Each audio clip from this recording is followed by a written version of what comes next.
Bonjour à tous et bienvenue dans l'Instant T, votre rendez-vous quotidien avec l'actu. Cette semaine, Pôle emploi Marine vous propose de vous éclairer sur les métiers de la mer. Et oui, en Bretagne, la mer est au cœur de l'économie et compte tout de même 60 000 salariés. Pour découvrir aujourd'hui les entreprises et les secteurs qui recrutent, nous sommes avec Nathalie Aïssi-Gézéquel, directrice de l'agence Pôle emploi Brest-Marine. Bonjour Nathalie. Bonjour. À vos côtés, Anne-Marie Cuesta, déléguée générale Bretagne Pôle Naval. Bonjour Anne-Marie. Bonjour. Alors on parle des métiers de la mer qui embauchent tout à l'heure avec vous. Et puis ce mercredi, on vous parle aussi de l'événement sportif à ne surtout pas manquer ce week-end. C'est l'Open de skateboard de Plougastel. Nicolas Emous, bonjour. Bonjour. Vous nous parlez de cette compétition spectaculaire. Ce sera en fin d'émission dans l'Instant Culture. Et enfin, Julie Sicot est également avec nous. Bonjour Julie. Bonjour Pauline. Dans un tout petit instant, vous nous éclairez sur le fameux classement des lycées publié ce mercredi. Allez, on démarre par un point sur l'actualité de ce mercredi 30 mars. 300 anciens salariés de l'abattoir GAD au Prud'homme ce mercredi. Durant cette audience qui s'est déroulée à Ploujean, les plaignants ont contesté leur licenciement économique. Ils réclament des dommages et intérêts pour licenciement abusif. Le jugement sera rendu le 29 juin prochain. Et puis dans l'actualité également, le rapport sur l'élevage en France a été rendu ce mercredi à l'Assemblée nationale. Parmi les 60 propositions, une clarification des relations commerciales entre producteurs, transformateurs et distributeurs.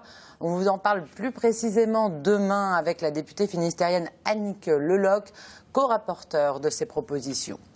Julie Sicot, vous êtes donc ce mercredi retournée sur le banc des lycéens. Oui, Pauline, je me suis intéressée à une étude du ministère de l'Éducation nationale, de l'enseignement supérieur et de la recherche, les indicateurs IVAL pour valeur ajoutée des lycées. Alors pour le ministère, on ne parle pas de classement, mais ce sont des statistiques précises sur les lycées et la réussite des élèves au baccalauréat.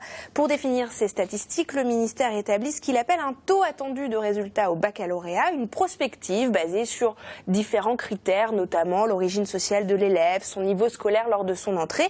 Ce taux est ensuite mis en parallèle avec le taux réel de réussite à l'examen. Et là, on voit comment les établissements se situent par rapport à la prospective. Alors, quels sont les résultats dans le Finistère? C'est ce qu'on attend de savoir. Effectivement. Alors, sur les 45 lycées généraux et technologiques privés et publics du département, 24 sont au-dessus des prédictions et 20 sont en dessous, avec des indicateurs qui parfois indiquent près de 10 points d'écart entre le taux attendu et le taux réel. Alors, qu'est-ce qu'on peut déduire de ces statistiques, Julie? Est-ce que tout ça a un impact sur la vie des lycéens? Il faut évidemment rester prudent, en tout cas c'est ce que me disait le proviseur du lycée Yves Thépaut à Quimper, qui affiche depuis plusieurs années de bons résultats. Alors 900 élèves sont dans son établissement. L'équipe pédagogique a mis en place des méthodes d'accompagnement autour des élèves, par exemple. Depuis plusieurs années, ils sont très bien situés dans ces statistiques. Par exemple, tous les vendredis après-midi, les terminales ont des devoirs sur table. Il y a un lien plus personnalisé avec l'élève qui a été mis en place. Alors en ce qui concerne ces bons résultats, je vous le disais, le proviseur souhaite rester prudent. Pour lui, ce ne sont pas vraiment ces résultats, ce classement IVAL, enfin ces statistiques qui importent, mais ce qu'apporte le lycée aux élèves, notamment en termes d'offres de formation. Alors il faut savoir que le lycée Thépaut est départemental, ce n'est pas un lycée de secteur. Il y a des élèves de tout le département et même du Morbihan qui peuvent s'y inscrire. Et ce qui permet à cet établissement de se remplir, parce que pour le coup il n'a pas la carte scolaire avec lui, c'est l'offre de formation différenciée qu'il propose. On écoute justement le proviseur à ce sujet. Souvent, moi, je reçois des familles qui m'ont dit « Ah non, mais c'est vraiment ici qu'il veut venir, je vous assure, c'est ici qu'il veut venir. » Bon. Donc je pense que on peut dire que le choix ici est plutôt le choix des élèves. Aucun élève ne vient ici s'il n'a pas fait le choix volontaire d'y venir et quelque part donc de dire « Ah ben non, je ne vais pas dans le chemin classique tracé pour moi, je fais le choix de venir dans cet établissement. » Donc ce choix volontaire, c'est à nous de le rendre possible et on le rend possible quand la formation est arrivée jusqu'aux jeunes. Alors, que propose cet établissement, Julie? Alors, au lycée Yves Thépaut à Quimper, on a misé sur les sciences de l'ingénieur, le bac SSI et le bac STI 2D pour sciences et technologies industrielles et du développement durable. Dans les salles de classe, on trouve des équipements dernier cri, comme un drone ou encore cette imprimante 3D, vous allez le voir sur les images. 150 élèves pratiquent ces options, ils viennent donc de tout le département, mais aussi des départements voisins, comme je le disais. Des options onéreuses que la région finance et qui ne peuvent donc pas être disponibles partout. Alors on nous l'assure, pas de sélection à l'entrée, mais des formations qui sont en tout cas réellement porteuses pour les élèves. On va écouter le responsable de ces formations. Ici, au lycée Thépaut, je dirais que les enseignants sont en perpétuelle veille technologique, ce qui n'est pas forcément le cas dans tous les établissements. Je constate qu'on a des équipes qui sont très très impliquées, qui font de la veille, qui sont sans cesse en relation aussi avec le milieu industriel pour proposer aux élèves des activités qui soient les plus proches finalement de ce qu'on peut trouver aujourd'hui dans l'industrie. On a ici au lycée Thépaut des résultats qui sont très très bons, qui sont proches du 100% finalement. Sur ces filières-là. Sur ces filières-là, voilà. Et finalement l'objectif pour nos élèves ici au lycée, ce n'est pas forcément d'avoir le bac, mais c'est plutôt de construire leur projet de bac. Alors Julie, finalement, plus que les statistiques, ce qui compte, c'est ce que propose le lycée finalement. Oui, il ne faut pas que les parents se contentent de regarder ces classements, ces statistiques et se disent « Ah, on va aller là parce que le lycée propose… » est bien noté, est bien référencé. On ne doit pas oublier que l'école, c'est du plaisir, qu'il est important, comme me le rappelait le proviseur du lycée Thépaut, d'aller visiter les établissements lors des portes ouvertes, de découvrir les filières, les spécialités proposées pour que l'élève aille dans une voie qui lui convient. Et c'est peut-être tout l'intérêt de ces statistiques, c'est de mettre en avant les établissements, les filières qui sont proposées, et puis c'est quand même le choix d'une vie, l'école, normalement la formation qu'on choisit. On va le voir, j'en suis sûre, avec l'emploi maritime. Voilà, c'est un moment où il faut choisir la bonne voie en tout cas. Merci beaucoup Julie pour cet éclairage. Relier la Manche à l'Atlantique à vélo, c'est désormais possible grâce à la voie verte numéro 7. Elle traverse le Finistère en partant de Roscoff jusqu'à Concarneau. Les travaux sont à peine terminés sur le dernier tronçon du côté concarnois que les riverains l'utilisent déjà. Allez, en route avec Camille Pochet. La voie verte numéro 7 part de Roscoff et arrive à Concarneau. Sur les 5 derniers kilomètres, du côté de Concarneau, les travaux, débutés en septembre 2015, sont bientôt terminés. Place aux finitions. Aujourd'hui, ce sont nos agents, en fait, les agents du centre d'exploitation de Rospordin qui assurent les finitions, c'est-à-dire la mise en place des barrières anti-intrusion, la mise en place de la signalisation directionnelle et de police. Les 147 km de véloroute ne sont pas réservés aux touristes. À Concarneau, c'est aussi un moyen de se déplacer au quotidien. La voie verte, sa caractéristique, c'est qu'elle est urbaine en fait. Elle traverse pas très loin, elle est pas très loin des écoles, des services. Et en fait, elle arrive jusqu'à la gare de Concarneau. Donc on se rend compte que potentiellement, on va avoir vraiment beaucoup de monde. L'idée est de favoriser la pratique du vélo. Donner l'envie à l'ensemble des Finistériens, vraiment au grand public, aux familles, aux personnes qui n'ont pas l'habitude d'essayer de délaisser un petit peu la voiture, de se déplacer différemment et puis de prendre le vélo. Le département a une carte à jouer dans le domaine de la randonnée à vélo.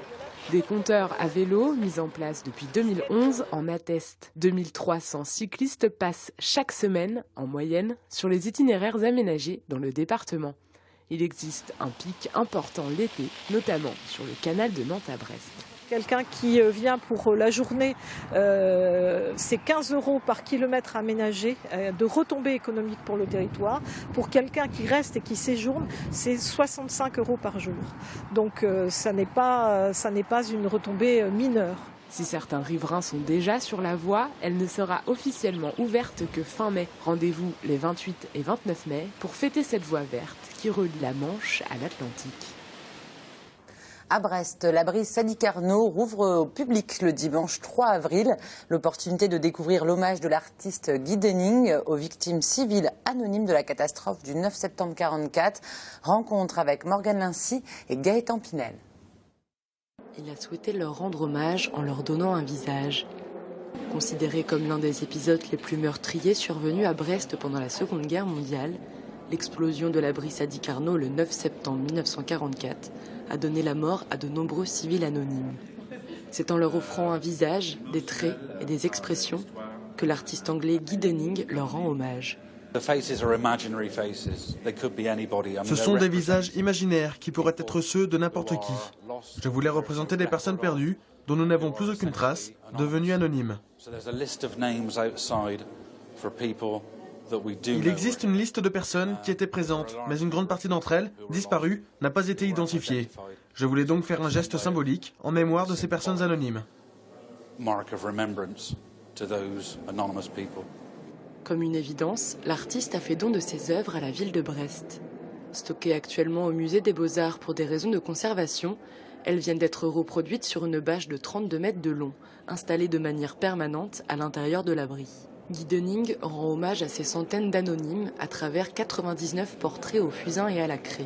99, car à défaut d'avoir un nombre précis de victimes, on a un symbole.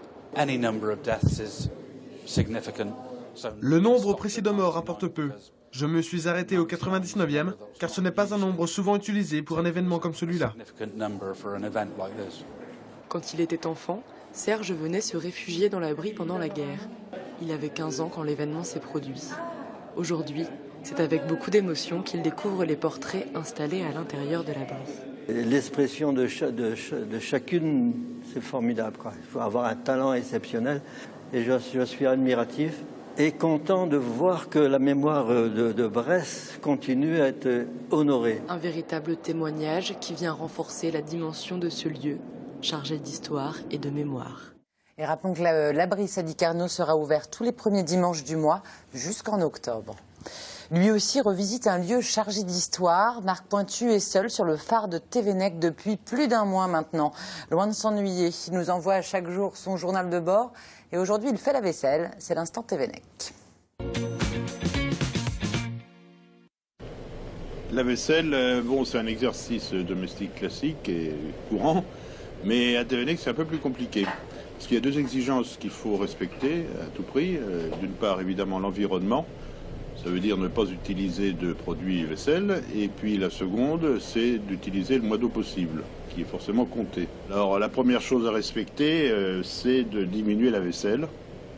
Et pour cela, il faut avoir quelques astuces de cuisine. Par exemple, c'est ce que je fais dans l'eau des pâtes, je cuis après le riz. Et s'il faut après cuire des pommes de terre, je réutilise l'eau du riz. C'est un ordre qui fonctionne bien. Autre chose, c'est quand c'est de la vaisselle grasse que je limite en général au maximum. Par exemple, tant que le plat est chaud, j'essuie tout de suite avec un papier, de façon à enlever l'essentiel du gras, ce qui fait que la vaisselle est beaucoup moins difficile à faire après. Avec 2 litres d'eau, je fais ma vaisselle. Bon, je suis tout seul, c'est vrai, mais voilà, écoutez, je vous laisse à cette vaisselle qui finalement, bien qu'un petit peu simple, se déroule dans un décor tout à fait extraordinaire. Voilà, parce que vous imaginez la vue que j'ai de mon évier improvisé sur les marches du perron de cette maison à Thévenec. Je vous dis à bientôt pour une prochaine découverte. Voilà, et avec cette expérience qui va durer 2 mois, Marc Pointu tente d'attirer l'attention sur le patrimoine des phares et balises. Et on reste dans le secteur maritime qui emploie quand même 60 000 personnes dans la région. On en parle tout de suite avec nos invités. Voilà, si vous vouliez être gardien de phare en Bretagne, c'est un petit peu loupé, mais pas de panique. De nombreux secteurs maritimes recrutent. Et puisque c'est la semaine de l'emploi maritime en Bretagne, on vous en parle avec Nathalie Aïssi-Gézéquel, directrice de l'agence Pôle emploi Brest Marine. Et à ses côtés, Anne-Marie Cuesta, déléguée générale Bretagne Pôle Naval. Alors, cette semaine de l'emploi maritime en Bretagne, elle est pour qui? Elle est pour quoi? Nathalie. Alors, cette semaine de l'emploi maritime en Bretagne, elle est à l'initiative de notre directeur régional qui a souhaité que Pôle emploi Bretagne présente le mieux possible au niveau des demandeurs d'emploi la filière bleue, la filière maritime, puisqu'on sait que c'est une opportunité réelle pour nos demandeurs d'emploi, puisque ça représente, comme vous le disiez, plus de 60 000 offres d'emploi.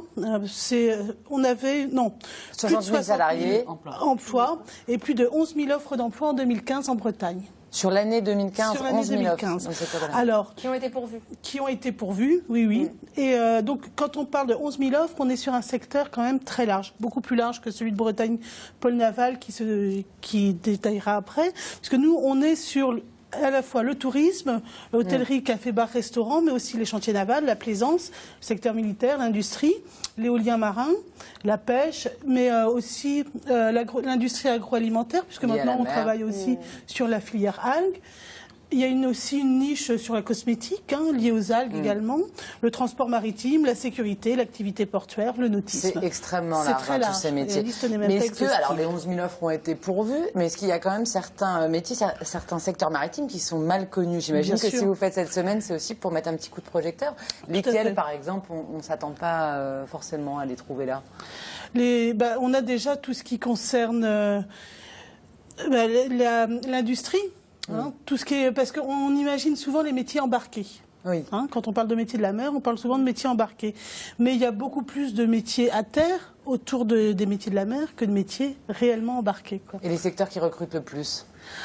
Alors, en saisonnier, on a beaucoup quand même, il faut le dire, en Bretagne, sur tout ce qui est lié au tourisme. Mais on a aussi maintenant des emplois qui se développent liés à l'industrie, à l'énergie, aux énergies marines renouvelables, à toutes les activités portuaires d'une façon plus large. Et c'est quel type de postes qui sont recherchés? Quel niveau de formation? C'est des postes d'ouvriers, des postes de cadres? On a tous les niveaux. Il y a tous les niveaux. Du compagnon Vous à confirmez, l'ingénieur. Anne-Marie? Oui. Et, il y a tous les niveaux et ce sont des métiers, avant tout, je crois qu'il faut qualifier de passion. Le monde de la mer est un monde difficile, mais c'est un monde où on est très soudés. C'est un travail d'équipe, c'est un travail collectif, et c'est des métiers où il faut être passionné. Et quand on est breton, on est passionné par ces métiers-là, généralement. Des métiers de passionnés, mais des métiers où il faut être formé aussi. Alors, côté formation en Bretagne, justement, est-ce qu'il y a de quoi se former dans tous les domaines maritimes que vous avez évoqués? Tout à fait. Donc on ouvre cette semaine, c'est l'occasion aussi pour ouvrir des centres de formation pour les demandeurs d'emploi, mais aussi pour les salariés. Notamment dans le Finistère, on a ouvert, on emmène les demandeurs d'emploi au lycée du Guilvinec. Il y a bien évidemment pas mal de centres de formation dans le Finistère. On peut parler du lycée Vauban aussi, qui forme. Et on a sur les métiers l'hôtellerie, café ou restaurant, on a les centres AFPA et puis il y a le conseil régional aussi qui organise des formations. Des gens peuvent se découvrir des passions, parce que pour le coup, on est sur des personnes en demande Alors, on le voit à d'emploi, l'image, ce sont les ateliers de l'enfer à Douarnenez, donc plutôt côté Charpente-Marine. Voilà, c'est vrai que les formations sont diverses et variées. Vous l'évoquiez, les énergies marines renouvelables, et je vais me tourner vers Anne-Marie, puisque le Bretagne Pôle Naval évoque ce domaine-là. Est-ce que c'est un secteur qui propose des métiers d'avenir, ou c'est une niche professionnelle qui est loin de recruter en masse pour l'instant? Alors, je dirais oui et non pour les deux. Donc, ce sont des métiers d'avenir, oui. Ce sont des métiers qui ne sont pas immédiats et pour lesquels il faut se former maintenant pour monter dans le bateau. Le bateau arrive quand, Anne-Marie? On est dans les 10 années qui viennent. Voilà, le bateau arrive en étant un peu objectif, pas guère avant 2019-2020, mais c'est à la fois très loin et très proche. Un jeune qui a aujourd'hui une envie d'aller vers ces métiers-là, c'est maintenant qu'il faut qu'il prenne la décision de se former.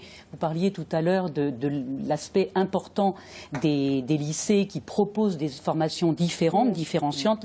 Ça, c'est vraiment quelque chose aujourd'hui. Dès le lycée qu'on choisit, si on veut travailler dans ce secteur-là, il faut vraiment y aller tout de suite. Et on a la chance en Bretagne, alors on va faire un peu de protectionnisme, d'avoir des organismes de formation initiale, les formations de départ dans les écoles, on a nos 4 lycées maritimes et bien d'autres, et d'avoir des pôles de formation continue, tels que le pôle de formation des industries technologiques, qui forment à ces métiers-là, qui sont à Brest, et qui permettent à des jeunes d'intégrer la filière et d'être prêts, notamment par l'apprentissage, d'être opérationnel quand le bateau passera. Donc les énergies marines renouvelables, ce n'est pas les emplois qui sont aujourd'hui les offres que vous proposez cette année, mais par contre, il faut y penser maintenant pour être prêt demain. On parle aussi du développement de la culture et de la recherche autour des algues. Vous l'évoquiez tout à l'heure, Nathalie. Là aussi, c'est un secteur d'avenir qui va recruter. Il y a déjà des offres dans le domaine. Alors là, on peut dire que c'est un secteur d'avenir, mais qui recrute déjà. On a des offres en permanence sur l'industrie agroalimentaire, que ce soit des postes d'ouvriers jusqu'au poste d'ingénieur en agroalimentaire. Sur la filière algues, sur la filière ostréicole aussi, il y a des métiers, sur la pêche, sur le traitement des poissons, sur la conserverie, il y a des emplois liés au métier de la mer dans énormément de domaines. Donc actuellement, lors de la semaine de l'emploi maritime, on propose des offres d'emploi et on a en ce moment que ce soit l'agroalimentaire, on a aussi de la soudure, on a aussi des dieselistes, on recherche sur plein de secteurs différents et à plein de niveaux différents. En fait, l'objectif cette semaine, c'est de susciter l'envie, parce qu'on parle de la formation des jeunes, mais il y a aussi la formation des adultes. Donc c'est de découvrir des métiers. L'orientation, elle peut se faire tout au long de la vie. C'est pas simplement quand on a 15 ans et quand on est au lycée. Il n'est jamais trop tard pour se former. Donc on veut faire découvrir tous ces métiers aussi. Il y a un dernier secteur avant de se quitter dont je voulais parler, c'est la réparation navale. Vous pouvez peut-être m'en dire un mot, Anne-Marie. Est-ce que là on est comment? On recherche souvent Oui, du on monde. recherche énormément. Pour exemple, le 24 novembre dernier, donc c'est tout récent, on proposait sur une seule journée dans le domaine de la construction, réparation navale, en association avec la Touline. Donc on avait aussi cette part d'embarquer, parce qu'il faut bien partir du principe qu'un jour, les marins, ils posent sac à terre. Voilà, donc ils vont se recycler dans les entreprises industrielles et dans la réparation navale. On proposait 1300 offres d'emploi. C'est loin d'être négatif. En Bretagne et principalement sur le territoire brestois et le Finistère. Donc c'est très important. Voilà, ce sont des métiers qui recrutent, ce sont des beaux métiers. Les métiers de production ont beaucoup évolué, mais ils demandent à être toujours portés vers l'avant parce qu'il y a une image qui est un peu fausse, un peu ancienne. Aujourd'hui, on ne soude plus comme il y a 50 ans. Ce sont des métiers hautement qualifiés avec beaucoup de robotisation et c'est des métiers qui passionnent les jeunes. Merci beaucoup à toutes les deux. Alors, je rappelle que de nombreux rendez-vous ont encore lieu jusqu'à vendredi en Bretagne et dans le Finistère, évidemment. Un salon de l'emploi en ligne aussi à découvrir jusqu'au 30 avril. Vous retrouvez toutes les infos pour découvrir tout cela via notre site www.tbo.bzh. Merci, mesdames. Et tout de suite, on passe à l'instant culture. Nicolas Emous, vous êtes l'organisateur de l'Open Skateboard de Plougastel, une compétition de skate comme son nom l'indique, mais c'est aussi un véritable spectacle pour le grand public. Juste avant d'en parler, on va regarder un extrait de la bande-annonce.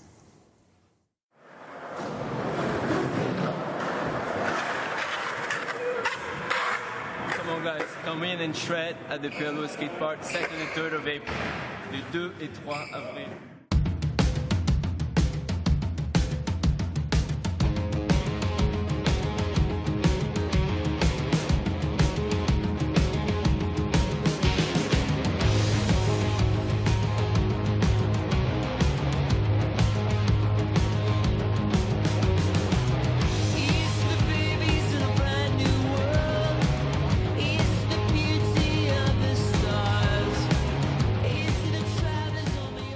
Alors Nicolas, est-ce que cette compétition est importante sur le plan national ? Oui, alors c'est un open en fait, donc ça compte pour le classement national français. La différence avec un championnat de France, c'est qu'elle est ouverte aux licenciés à la fédération et aux non licenciés. D'accord, donc ça brasse énormément de monde. Les gens viennent de loin pour venir à Plougastel ce week-end ? Oui, l'événement commence à être vraiment reconnu là.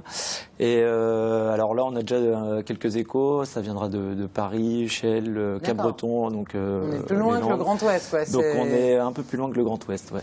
Alors, on a remarqué avec cette bande-annonce que vous aimez beaucoup les expressions américaines dans l'univers du skateboard. On va faire un petit quiz traduction parce que moi, personnellement, je ne savais pas tout.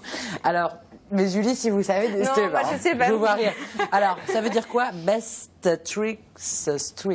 Alors ça, c'est une des épreuves de l'Open national là, de ce week-end. Le best tricks, en gros, c'est la meilleure figure réalisée. Donc c'est-à-dire qu'on pendant un temps donné, sur une des structures du skatepark, tous les compétiteurs vont figure libre, quoi. Voilà, figure libre, et la meilleure figure est récompensée. D'accord. Alors le Death Race. Alors la Death Race, c'est une course en gros, donc en duel. Et donc un parcours sur le skatepark. Il n'y a pas vraiment de règles si ce n'est un parcours. Donc, mais c'est une course quand même, ça veut dire que deux personnes s'affrontent. Voilà, c'est ça. Ouais. C'est vraiment varié les épreuves. Mais donc est-ce qu'on a le droit de pousser son Voilà, les coups sont il n'y a pas vraiment de règles en fait, c'est le premier arrivé. D'accord. Il faut juste respecter le parcours. Le Game of Skate. Alors Game of Skate, c'est un des jeux le plus joué dans le skate, on va dire, où là encore c'est en duel, on montre une figure, l'autre doit la réaliser, et si c'est pas réalisé, on a une lettre, donc le S de skate, et ainsi de suite, le K, le A, le T, le E, et si on a toutes les lettres, on a perdu, quoi. D'accord, c'est vraiment ludique cet univers, j'ai l'impression que vous êtes très joueur. Alors on voit beaucoup le mot jam, contest en jam. Alors jam, c'est plusieurs compétiteurs en même temps. On aime bien ce format-là parce que c'est c'est plus spectaculaire pour le public. Et puis pour les jeunes compétiteurs, c'est un accès aussi plus facile à la compétition qu'un parcours individuel, quoi.